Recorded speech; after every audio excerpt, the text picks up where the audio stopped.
Have you ever been shooting at an enemy and then this happens? Yeah, see, I messed up pretty bad and I don't want you to make the same mistake I did. So today in this video, I'm going to be talking about the basics of tracking and how to get better at it in Farlight 84. So before you even think about tracking anybody properly, you're gonna have to be using a sensitivity that you're comfortable with so you can consistently get the same results every time you shoot at an enemy. If you don't have a sensitivity that you like right now, you can try out mine in this video. So once you have the sensitivity that you're comfortable with, we can get down to business. So today, not only am I going to be teaching you about tracking, I will also give you some drills and things to practice on so you can hit crazy shots like this. Alright, so a while ago I watched a video by this guy called Mangoes and Trees who gave an example of fan blades to explain tracking. So when you first start tracking this fan, I want you to try and follow all 5 blades around at the same time. It's pretty difficult, huh? Unless you're an octopus. Alright, so now I want you to focus on one blade as it circles around.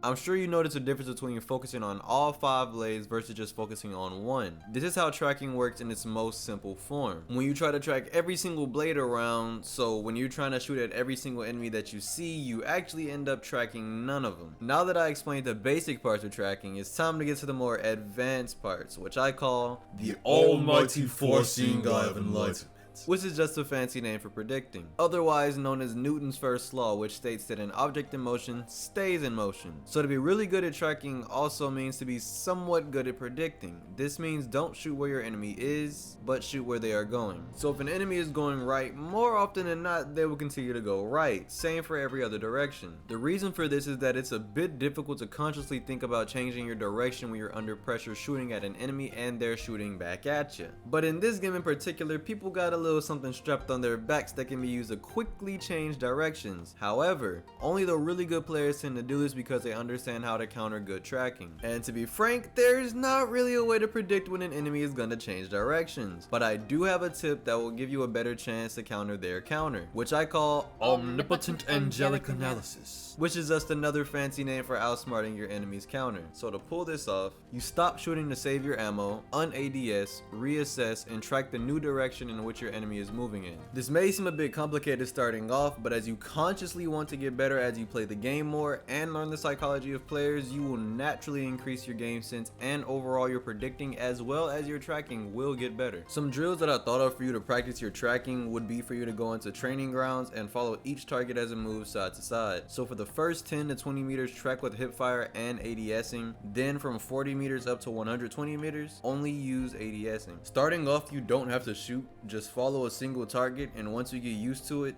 then shoot and incorporate some strafing, crouching, and jump spamming. And once you pair these tips and tracking drills with a faster kill time, which I talk about in this video, you will enter a new age of skill.